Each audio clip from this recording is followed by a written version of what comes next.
అందరికీ నమస్కారం. నేను మీ గోపాల్ అయ్యంగార్. శ్రీమతే రామానుజాయ నమః. ఏమండి, ప్రకృతి ఎంత గొప్పదండి. ప్రకృతిలో అత్యంత గొప్ప సౌందర్యాన్నిచ్చేది జలపాతాలు. ఈ జలపాతాలు చూశారు కదా, ఎంత ఎత్తు నుంచి నీళ్లు కిందకి పడుతుంటే ఆ రాళ్ళ మీద రప్పల మీద చల్లుకుంటూ ఒక తెల్లటి రంగులో ఆ సౌండ్ ఒకటి హోర్మని అవి అలా పడుతూ ఆ జలం కిందికి పడి భూమి మీద పడి అవి పరిగెడుతూ ఉంటాయి. అలాగే నదులన్నీ కూడా ఆ నీళ్ళని నదుల్లో కలుస్తాయి. నది అంటే ఒకసారి గోదావరి వెళ్ళి చూసిరండి. రాజమహేంద్రవరం వెళ్తే రాజమండ్రిలో తెలుస్తుంది. విజయవాడ ప్రకాశం బ్యారేజ్ దగ్గరికి వెళ్తే కృష్ణా నీళ్ళు ఎలా ఉంటాయో తెలుస్తుంది. తమిళనాడులో కావేరీ నీరు, ఒరిస్సాలో మహానది, కర్ణాటకలో మన కర్నూలులో తుంగభద్ర, ఇలాగా డ్యాములు అంటారు. ఇవన్నీ డ్యాములు. Krishna barrage dam, Nagarjuna Sagar dam, Tungabhadra dam. ఈ డ్యాములు అంటే ఏంటండి? ఆనకట్ట అంటారు తెలుగులో.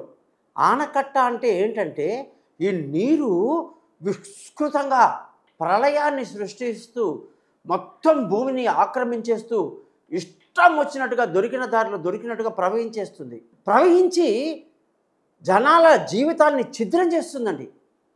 జనాల ఊళ్ళు, వాళ్ళ విలేజ్లు, వాళ్ళ వ్యవసాయము, వాళ్ళ తోటలు, వాళ్ళ అన్ని ఆస్తులన్నీ కూడా ఒక్కొక్కసారి నీరు వరదొస్తే ఆ యొక్క నీరు ప్రవాహం ఎటుపోతుందో ఎవరికీ అర్థం కాని పరిస్థితిలో సర్ ఆర్థర్ కాటన్ లాంటి మహానుభావులు, ఎంతోమంది విశ్వేశ్వరయ్య లాంటి గొప్ప గొప్ప ఇంజనీర్లు ఆలోచన చేసి నదులకు ఆనకట్ట కట్టారు. ఏమంటే అది ఎంత పెద్దదండి అసలు నదులు అంటే నాకు అర్థం కాదు. చూడ్డానికి మనకు సముద్రంలాగా అనిపిస్తాయి. అటువంటి నదుల్ని అనుసంధానం చేస్తూ వాటిని ఒక చోట ప్రవహించేటట్టుగా కట్టడి చేసి వాటికి క్రమశిక్షణ నేర్పించి ఆ నీటిని ఒక చోట్లో నుంచి మరో చోట్లోకి ప్రయాణం చేసే మార్గాన్ని కూడా నిర్దేశించే వాళ్ళు ఇలాంటి గొప్ప ఇంజనీర్లు అట్లా గొప్ప గొప్ప ఆనకట్టలు కట్టారు. ప్రకృతిలో ఉన్నటువంటి అత్యంత గొప్ప విషయం అండి ఇది. మీరు చిన్న విషయంగా దయచేసి చూడకండి. ఇంతకంటే ప్రళయం భయంకరమైనటువంటి ఆనకట్ట లేని జీవితాలండి మనుషులవి. ఒక ఎగ్జాంపుల్ తీసుకోండి. జీవి అన్నప్పుడు మనిషి భూమి మీద పుట్టినప్పుడు 3 పూట్ల తిండి ఉండాలి. ఉదయం లేవగానే అల్పాహారం ఉండాలి, మధ్యాహ్నం లంచ్ ఉండాలి, రాత్రి డిన్నర్ ఉండాలి. అడవుల్లో వెళ్ళి చూడండి, జీవాలు 84 లక్షల జీవాలు. ఒక జీవిని మరో జీవి తింటుంది, మరో జీవిని మరో జీవి తింటుంది, ఇంకో జీవిని ఇంకో జీవి తింటుంది. తింటున్నప్పుడు మీరు డిస్కవరీ ఛానల్స్ లాంటివి, యానిమల్ ఛానల్స్ లాంటివి చూస్తే అవి ఒక జంతువు మరో జంతువుని పట్టుకోవడానికి చేసే ప్రయత్నాలు, వేసే వేషాలు, నాటకాలు, తమ బంధువుల్ని పిలవటం, ఆహారం ఉన్నప్పుడు శబ్దాలు చేయటం, అన్ని గుంపుగా ఒక్కసారిగా తమ ఆహారం మీద దండయాత్ర చేసి వాటిని చీల్చి చెండాడి తింటుంటే ప్రకృతి ఇలా ఉంటుందా? భగవంతుడి యొక్క నిర్మాణం ఇలా ఉందేంటి? ఆహారం అంటే ఎంత ఇంపార్టెంట్ ఆహారం అనేది జీవులు బ్రతకడానికి అని మనకు తెలుస్తుంది. ఇంత మంచి నాగరికత కలిగిన మానవుడు రామకృష్ణ పరమహంస గారు చెప్పారు ఒక మాట, అత్యంత దుర్లభమైనటువంటిది మానవ జన్మ. ఆ మానవ జన్మలో భగవంతుడి గురించి తెలుసుకోకుండా చచ్చేవాడు పరమ దౌర్భాగ్యం, అంత ఇంకోటి లేదనేసారు ఆయన. అట్లా మన జీవితాలు కాకూడదండి. నేను చెప్పే పాయింట్ ఏంటంటే, మీరు దేవుడికి పూజ చేస్తారా, ఆత్మ సాక్షాత్కారం చేసుకుంటారా, ఏమన్నా అవుతుందా, అవన్నీ వద్దు. అట్లీస్ట్ ఒక్క మాట ఈ వీడియో చూసిన తర్వాత మీరు మర్చిపోకుండా గమనించండి. మనిషికి ఆకలి అవుతుంది, ఉదయం మధ్యాహ్నం రాత్ర. ఆహారం అంటే మన ఇండ్లలో అత్యంత పవిత్రమైనదిగా భావించేవాళ్ళు. ఇప్పటికీ కూడా ఎప్పటికీ మనిషి జీవించి ఉన్నంత వరకు ఈ భూమి మీద ఆహారం అనేది అత్యంత పవిత్రమైనది అన్నిటికంటే కూడా. అందుకు ఎగ్జాంపుల్ మీరు చూడండి, కూరగాయలు పండించిన తర్వాత ఇంటికి తీసుకొచ్చినప్పుడు వాటిని ఎంత శుభ్రంగా కడుగుతారు, ఎంత చక్కగా దాన్ని తరుగుతారు, ఎంత చక్కగా దానిని ఉప్పు నీళ్ళలో కానీ నీళ్ళలో నానబెడతారు, ఎంత చక్కగా దానికి వేడి వేడి వంటలో మనకి ఆడవాళ్ళు ఇంట్లో శుభ్రంగా చేతులు కడుక్కుంటూ అన్నం బియ్యాన్ని కూడా 3-4 సార్లు కడుగుతారండి. పప్పుని కడుగుతారు, ఇంట్లో మంచి ఫిల్టర్ వాటర్ వాడుతారు, నీళ్లు వడబోసి మరీ వాడతారండి. ఎట్లా పడితే అట్లా నీళ్లు వాడరు వంటలో కూడా. అట్లా తయారు చేసినటువంటి వంటకాలని మనం దేవుడికి నైవేద్యం పెట్టి ఆ తర్వాత మనం భోజనం చేసేవాళ్ళు ఇప్పటికీ కొన్ని లక్షల కుటుంబాలు భారతదేశంలో ఉన్నాయి. తినే ఆహారాన్ని భగవంతుడికి కూడా వారు నైవేద్యం పెట్టి ఆ తర్వాత దాన్ని ప్రసాదంగా ఆడుకొని తినేవాళ్ళు చూడండి, మీరు నమ్ముతారో లేదో. అలాంటిది ఆహారం అనేది ఎంత గొప్పది. ఈరోజు భారతదేశమే కాదు ప్రపంచం మొత్తం కూడా ఆహారంలో విపరీతమైన మార్పులు వచ్చేసినాయి. కడుపుకు ఆకలి అయ్యేగానే అసలు ఏం తింటున్నామో తెలియని కలియుగంలో మానవుడు వివేకాన్ని కోల్పోయి ఒక రోబోలాగా ప్రవర్తిస్తాడండి. బుద్ధి అనేది ఉండదండి వాడికి. బుద్ధి అనేది తీసేస్తాడు మనిషి జీవితంలో. వాడు బుద్ధి లేని మనిషి అన్నమాట. నా కళ్ళ ముందు నా బంధువులు కానీ నా స్నేహితులు కానీ వాళ్ళ ప్రవర్తన వాళ్ళ మాట తీరు గమనిస్తే దేవుడా వీళ్ళకి బుద్ధి ఇవ్వలేదేమిటి అని ఆశ్చర్యపోతుంటాం మనం. ఇష్టం వచ్చినటువంటి నియమావాళ్ళండి. ఉదయం లేచిన కాడి నుంచి బయటికి వెళ్తారండి. ఏ బండో అసలు ఏంటోనండి, జనాలు నిలబడి తింటూ ఉంటారు. అక్కడికి వెళ్ళిపోతారండి. బండి పెట్టేసి వెళ్ళి ఆ ఇడ్లీ ఇవ్వు, ఆ బోండా ఇవ్వు, ఈ వడ ఇవ్వు, ఆ దోశ ఉంది ఒకటేసేసుకో ఆడి చేస్తూ ఉంటారు. వాళ్ళు అసలు స్నానం చేశారా? మీ అమ్మగారు లేచి స్నానం చేస్తారు, మీ భార్య స్నానం చేస్తారు, మీ అక్కో చెల్లో వదినో చక్కగా స్నానాలు చేసి కాస్త శుభ్రంగా వంట చేస్తారు ఇంట్లో. వాళ్ళు ఎవరండి రోడ్డు మీద? నాకు అర్థం కాదు. వాళ్ళు రాత్రి ఎలా పడుకున్నారు, ఉదయం ఎలా లేచారో మీరు ఏమైనా చూసారా? వాళ్ళు మొహాలను కడుక్కున్నారా, చేతులు కడుక్కున్నారా? నమ్ముతారో తిరుమల మీద జరిగింది. నేను టీ అడుగుతున్నా వాడిని బట్టి కొట్టు దగ్గర, పక్కకెళ్ళి ఒక్కసారి గట్టిగా చీదాడు. చీదిన తర్వాత వాడు కడుక్కున్న విధానం చేయి చూసి నాకు నిజంగా నా టీ వద్దని చెప్పి వెళ్ళిపోయి అక్కడి నుంచి నేను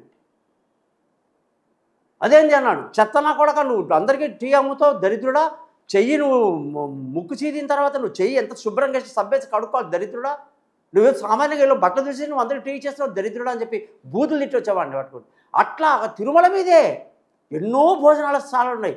ఒక్క చోట్ల మీరు ఒక ఒక ఒక శుభ్రం అనేది నాకు చూపించండి చెప్తా. ఏ బండి దగ్గర బండి ఆగింది, అసలు ఏం తింటున్నావు, ఆ పిండి ఎప్పటిది, నిన్నటిదా మొన్నటిదా, అందులో ఏం కలిసింది, ఏ సోడా వాడాడు, ఏ కంపు వాడాడు, ఎప్పటి నూనె, ఎందుకురా అలాగా నువ్వు తినే ఆహారం పట్ల నీకంత బేజారైతే ఎలాగరా నాయనా. ఇక మధ్యాహ్నానికైతే మనం అనుకుంటాం. మొన్న ఈ మధ్య కృష్ణా ఓబరాయ్ అంట, తాజ్ కృష్ణా ఓబరాయ్, ఇంకోటేమో తాజ్ బంజారా, గ్రాండ్ కాకతీయ, అందులో దక్షిణ్ అని ఒక డిపార్ట్మెంటు, ఎన్నెన్నో హోటల్స్కి వెళ్ళినప్పుడు మనం అనుకుంటాం వాళ్ళు ఏదో పెద్ద గ్లౌజ్ వేసేసుకున్నారు, పెద్ద క్యాపులు వేసేసుకుంటున్నారు అని. అన్నీ బండబూతులే.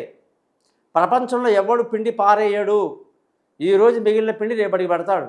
చట్నీలు కానీ అన్ని కూరగాయలు కానీ ఏ వస్తువైనా సరే ఇవాళది రేపు ఎల్లుండి పెట్టి వాడు దాన్ని అయ్యేదాకా వాడతాడు. ప్రపంచంలో ఎవడు దాన్ని పడేయడు. ఆహారం అనేది వాళ్ళకు కొన్నారు కాబట్టి డబ్బు పెట్టి వాళ్ళకి తెలుస్తుంది.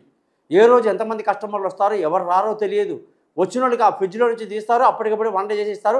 10 నిమిషాలు తిరగకపోతే 11 నిమిషాల్లో కంపు కొడుతుంది ఆ వస్తువు. అంత దరిద్రంగా ఉంది పరిస్థితి ఈరోజు. మనం అనుకుంటున్నాం పెద్ద పెద్ద హోటల్లో తింటున్నాం, పెద్ద వేడిగా తింటున్నామని. తప్పు. ఇంట్లో చేసేంత హైజీనిక్ ఫుడ్డు, ఎంత చిన్న ప్రోడక్ట్ అయినా, ఎంత చిన్న ఉప్మా అయినా, ఎంత చిన్న వస్తువు అయినా సరే ఇంట్లో ఉన్నంత నాణ్యత, శుభ్రత, ఎంగిలి లేకుండా ఉండడం. అలాగే నేను ఎన్ని మాట్లాడుతుంటే మీకు అర్థం కావట్లా. మన సంగతి పక్కన పెట్టు. ముస్లింలు రేపు రంజాన్ పండగ రోజు వాళ్ళు ఏదేదో చేస్తుంటారు నాన్ వెజ్, అందులో వాళ్ళు ఏదో చేస్తూ ఉంటారట. భయంగా ఉంటుంది.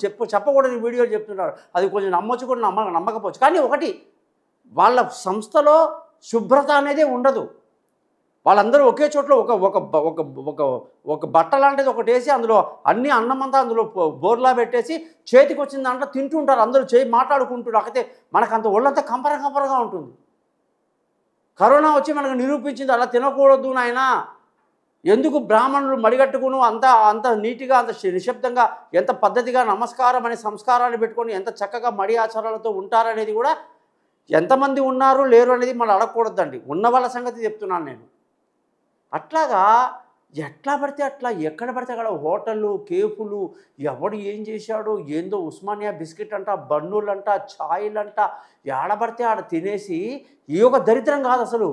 ఉదయం 8ంటికి బ్రేక్ఫాస్టు, మధ్యాహ్నం 12:30కి లంచు, సాయంకాలం 7:30కి డిన్నర్. అది అంతే, అది ఫిక్స్డ్ టైం. అది సూర్యుడు ఉదయం 5:30కు రేపటి నుంచి వస్తాడు, 5-6ంటికి లేస్తాడు, మధ్యాహ్నం 12కి భగభగ మండుతుంటాడు, సాయంకాలం 6కి అస్తమిస్తాడు. అది ప్రకృతి నియమం.